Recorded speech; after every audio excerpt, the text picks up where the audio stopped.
Good morning. Shall begin with today's part under thermodynamic and kinetic aspects of metal complexes. Last week, we have studied how a thermodynamic stability can be determined by using simple mass-like equation, which suggests that the concentration of or the active masses of the products divided by the active masses of the reactants, that gives the value of equilibrium constant, which we have denoted with the help of a letter beta. We have seen that the bonding between metal and ligand, if it is very strong enough, then that leads to the stability of the complex, as we know. That means if the bonding between metal and ligand, if it is not strong enough, the metal is unstable. So with respect to the stability of all these complexes between metal and ligand, two types of stabilities come into play. One type of stability that we know is a thermodynamic stability. Another stability is known as a kinetic stability. Thermodynamic stability is related to the bond energy, and kinetic stability that is related to the rate and the mechanism of the formation of a complex. So these are the two different entities. We have seen when studying the thermodynamic stability, as it is correlated with the bond energy between metal and ligand. We have concluded by taking two examples of silver cyanide complex and silver amine complex. Here we have concluded that the value of beta, that is equilibrium constant, that is obtained is 5.4 into 10 raised to 18. As we see, we have calculated this value by putting the value of concentration of Ag plus ion, concentration of cyanide ions, and the concentration of the complex, resultant complex, that is AgCl twice 2 minus. So by putting all these values, we have arrived at the value of beta, that is equilibrium constant 5.4 into 10 raised to 18. Similarly, in the formation of a complex AgNH3 twice 2 plus AgNH3 twice 2 plus, here the value is found to be 1.66 into 10 raised to 7. Here, this value that is obtained by putting the concentration of Ag plus ion, the concentration of twice NH3 ions, and the concentration of AgNH3 twice plus. So by putting all these values, we can obtain the value as 1.66 and into 10 raised to 7. And it is concluded that the complex which gives the greater value of beta, that is a equilibrium constant, then this value is related to the stability. So greater the value of formation equilibrium constant, that is the formation constant, that is here we have seen that cyanide complex of silver, that is having maximum value as 5.4 into 10 raised to 18. So it is more stable. Now, today we are going to study, based on this particular fact, another parameter that is known as the instability constant. Now, what is this instability constant? Instability constant can be correlated with the equilibrium constant, that is beta. That means the inverse of beta, 1 upon beta, that gives you the value of instability constant. So here if we consider a reaction, then the forward reaction, it is the equilibrium constant for the equilibrium reaction, in which forward reaction indicates the dissociation of complex ion. How the complex ion can be dissociated, that is determined with the help of an instability constant, which is always the inverse of the equilibrium constant, that is a 1 upon beta. Just see, I'm going to show you the reaction, how to determine the instability constant.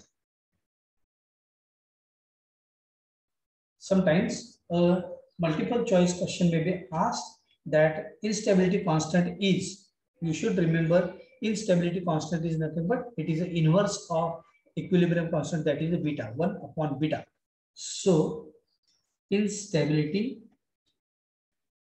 constant, which is denoted by 1 upon beta, it is the inverse of the equilibrium constant. So let us consider one reaction, that is the AgNH3 twice plus.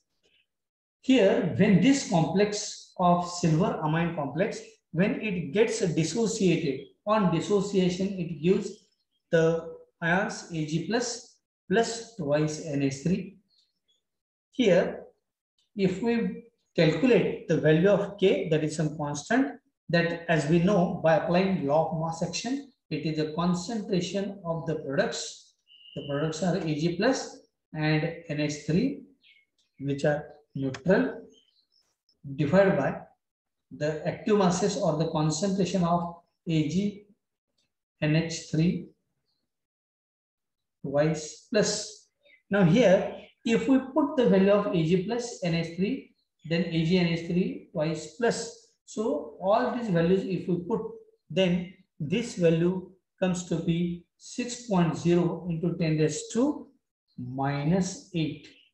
This is the first complex. Now, based on the same guidelines, if we see another complex of copper with ammonia, just we have changed the metal ion, the ligands are same.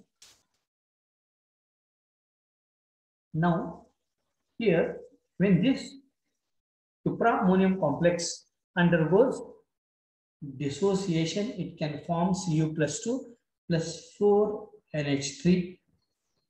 Again, by applying mass law equation for this reaction, active masses of Cu plus 2 into active masses of NH3 ions divided by the active mass of the reactants Cu NH3 4 2 plus. Now here, by putting all the constant values for Cu plus 2, that is the concentration of Cu plus 2, concentration of ammonia, and the concentration of the complex, this value is going to be 2.2 into 10 raised to minus 12. Now, instability constant is nothing but it is the reciprocal of the equilibrium constant, that is a beta. Now here, according to this instability constant values, it is seen that smaller the value of instability constant that we have calculated here, then smaller the value of instability constant, greater is the stability. So here, if we compare this value of silver amine complex with copper amine complex, it is seen that copper amine complex is having very low value and hence it is more stable. So stability, instability constant, that gives us whether the complex is stable or unstable. So as it is a reciprocal of equilibrium constant, which tells us that greater the value of beta, greater will be the stability. But instability constant is exactly reverse to this. Smaller the value of instability constant, greater will be the stability. Now, this is all about thermodynamic stability. We shall proceed further with the second type of stability, that is known as the kinetic type of stability. Just now we have seen that this stability is correlated with the rate and the mechanism of a reaction. As we know that rate and mechanism of the reaction is again depends upon the concept of labile and inert complexes, which we have already studied. What are these labile complexes? I would like to again recall that those complexes which quick exchange of ligand takes place, all such complexes are known as the labile complexes. And when the exchange of ligand is not so quick or it is very, very slow, then all such complexes are known as the inert complexes. We also came to conclusion that all the outer orbital complexes, all the outer orbital octahedral complexes. What is the outer orbital? Where outer 2d orbitals are employed, all such complexes are always labile. On the other hand, inert complexes are those which are formed when inner orbital complex is there. It is exactly reverse to that of this outer orbital or labile complexes. What is the inner orbital complex? We know it is a D2sp3. So all D2sp3 hybridized complexes are the inner complexes. I would like to add one more point here. As in case of labile complexes, there is a quick exchange of ligand takes place. That means those complexes which are outer orbital complexes, that means the metal ion in such complexes that undergoes sp3d2 hybridization, all such complexes, they undergo quick exchange of ligand. I want to again emphasize here a outer orbital complex that is formed on account of weak ligands. So whenever weak ligands are there, which are surrounded by a metal, say for example, this is an octahedral complex where this metal has undergone sp3d2. The basic condition to form an outer orbital complex is that the surrounding ligand should be weak. So if weak ligands are there, the bond between the metal and ligand, the bond between all these bonding between metal and ligand, those bonds are very, very weak. Why these bonds are weak? Because the basic condition to undergo this metal to sp3d2 hybridize, weak ligand field should be there. So because weak ligand field is there, the bonding between metal and ligand is weak, and hence these bonds can be easily ruptured, or if the bond can be easily broken down. And if the bond is broken down very easily, then quick exchange of ligand takes place. So because surrounding ligand field is a weak ligand between metal and ligand, these bonds can be easily ruptured or the bonds can be easily broken down, and hence because of this there is a quick exchange of ligands. On the other hand, here, why certain complexes are inert? Because in these complexes, the central plus metal atom that undergoes D2sp3 hybridization. So the basic condition to undergo a metal ion D2sp3 hybridization, that is inner orbital octahedral complex, is that the surrounding ligand field be strong. So if the bonding between metal and the ligands, this is again an octahedral complex. If these bonds are formed very, very strong, why the bond between metal and ligand is strong? Because strong ligands are involved. Because small ligands are involved, the bonding between metal and ligand is strong enough. So to break such strong bonds, lot of energy is required, which is not at all possible because this process is not energetically favorable, and hence there is no quick exchange of ligands. That means these complexes do not exchange the ligands very, very quickly. If at all quick exchange of ligand is there, these bonds should be easily broken down. But as strong ligands are involved, the bonding between metal and ligand is strong, and hence there is no quick exchange of ligand, and hence these complexes are very, very inert, or they exchange the ligands very, very slowly. So I would like to give you here one example which tells you how the inert and labile complexes are formed. So which is under the relation between the thermodynamic and the kinetic stability. Now, if it is asked whether there is any relation between a thermodynamic and kinetic stability, the answer is definitely no. There is no relation between thermodynamic and kinetic stability, because thermodynamic stability tells us the bond energy between metal and ligand, but the kinetic stability that determines the rate and the mechanism of reaction. So as the two factors, here bond energy is there and here rate and mechanism is there. As the two factors are entirely different from one another, and hence there is no relation between thermodynamic and kinetic stability. I would like to give you one example here that will be more clear, understandable for you. See this example. The example is of scandium, hexacyano-scandium 2+ ion. Scandium, as we know, it is the first member of 3D series having the atomic number 21, the d orbital configuration 4s2 and 3d1. As here, scandium is in plus oxidation state, so it should lose 2 electrons from 4s, so the configuration is a 3d1. Now, how can we show this in the form of a box diagram? As we know, here these are the 3d orbitals, 4s orbital, then 4p orbitals, and these are 4d orbitals. So 3d, 4s, 4p, and 4d.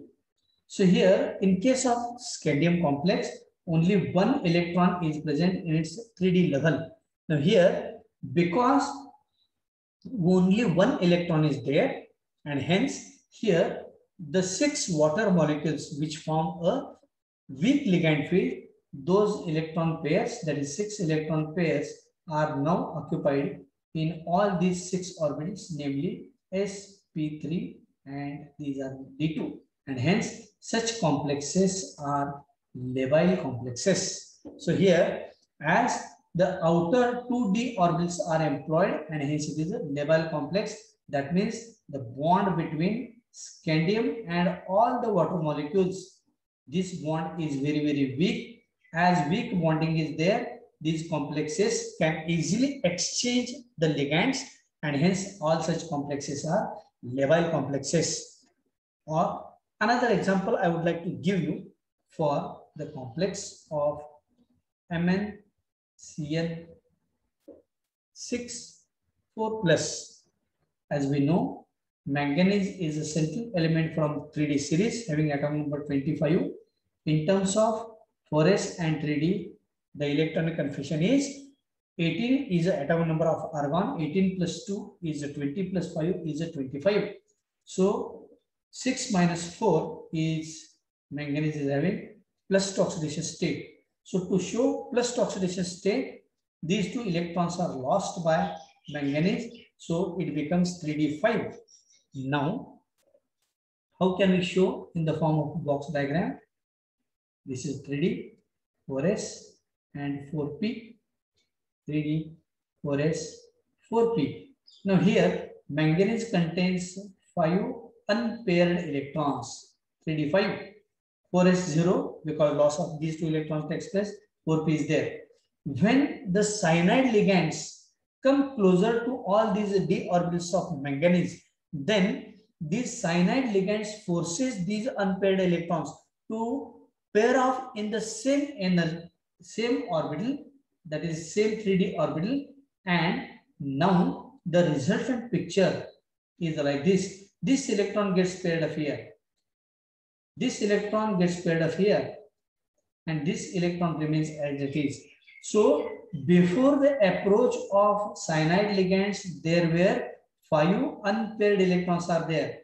Now, due to approach of strong field cyanide ligands, these electrons get paired up here, and only 1 unpaired electron there. That means here the spin is lowered, and hence now the 6 electron pairs or 12 electrons which are donated by cyanide ligands, they occupy 2 d orbitals, 1 4s and 3 4p orbitals. Thus, in this case, manganese undergoes D2sp3. That is a inner orbital complex, because inner 2d orbitals are employed and here outer 2d orbitals are employed. So all low spin complexes are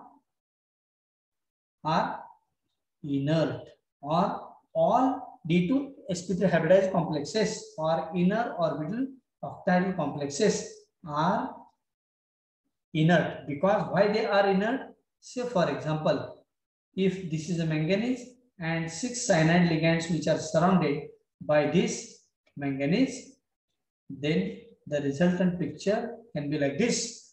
Now here the bond manganese that has undergone D2sp3, that means manganese has utilized its inner 2d orbitals for hybridization, but to get exchange either of these ligands, the bond between manganese and cyanide should be broken down. But as the case is not possible because the bonding between metal and this ligand is very, very strong enough. Why it is strong?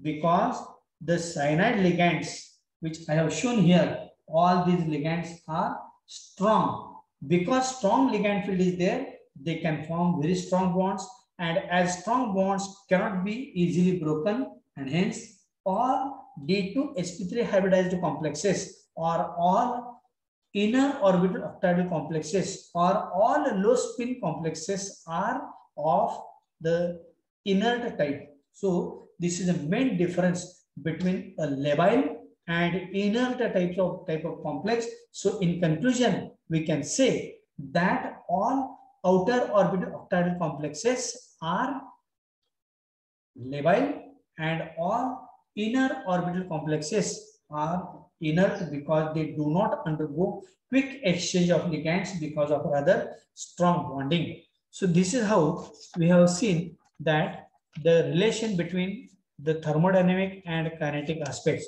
We shall now move further with the next aspect of this topic that is very, very simple to study, that is known as the stepwise stability constant. A very simple phenomenon is given how to study the stepwise stability constant. For example, here if we see this manganese cyano complex or aqua complex of scandium, here how the 6 ligands they can combine with this manganese and they form a complex, that we have to study under a stepwise stability constant, and this particular concept was introduced by J.B. Jeriam. This is a scientist in the year 1941. He suggested that how a octahedral complex is formed stepwise by stepwise addition of ligands. How? Just see here. In this case, the scientist B. Jeriam in the year 1941 shows that in solution, a complex ion formation takes place by stepwise addition of a ligand to the metal ion. Thus, a number of equilibria exists, that is a beta.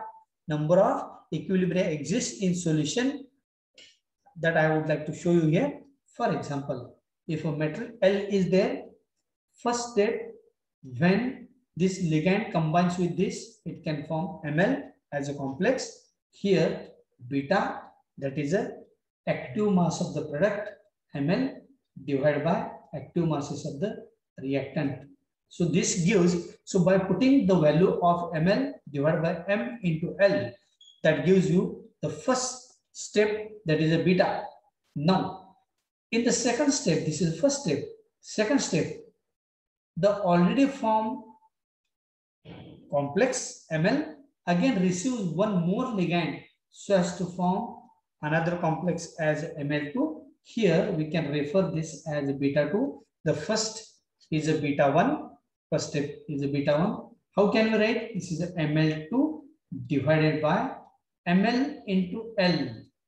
So this is a second step. The third step, the already formed complex which contains 2 ligands that receives one more ligand so as to form Ml3. Here, this is a beta 3, that is stepwise constant Ml3 concentration or active masses of Ml3 divided by concentration or active mass of Ml2 into active mass of Ml. So, in this similar fashion, if we go on adding the ligands to the already formed complex, then a stable coordination complex that is formed that receives the number of ligand. Now we can generalize that if a metal atom containing n number of metal atoms are there, which combines with n number of the ligands, then it can form MLN. Number of ligands are there, so which can be denoted by beta n, that is equal to active mass of the product, that is MLN divided by the active mass of MLN minus 1, that is a coordination number of metal with the ligand. So here we can see the formation of complex such as Ml, Ml2, Ml3 and Mln. This is a formation constant, may also be expressed by following the steps and equilibrium constant, where this M stands for a metal and L stands for a ligand, and this small n that stands for the coordination number of metal ion. And here beta 1, beta 2 and beta 3 or beta n, that are those are known as a, this is known as a stepwise stability constant for this reaction. So this is how we can determine the stepwise stability constant, which is suggested by B. Jeriam in the year 1941. So entire credit that goes to this person in the year 1941. So we shall move further with the next aspect of this topic, that is, which are the factors those affecting the stability of the complexes. So that is to be studied under the stability, the factors affecting the stability constant, factors affecting the stability of complexes. In brief, you should remember there are three such factors which govern or which control the stability of the complexes. First is the nature of the metal, that is the central metal. Second is the nature of ligand, without which no complex is possible. And third, the concentration which is used during the formation of a complexation. So these are the three factors which govern the stability of the different complexes. Let us see the first factor, that is nature of metal. With regard to nature of metal, we have to consider the another parameter, that is we have to consider the charge and the size of the central metal ion. So with respect to the nature of metal, the size and charge of the metal, central place metal ion, that matters. As we know, in general, the greater is the charge. Greater is the charge on metal and smaller the size.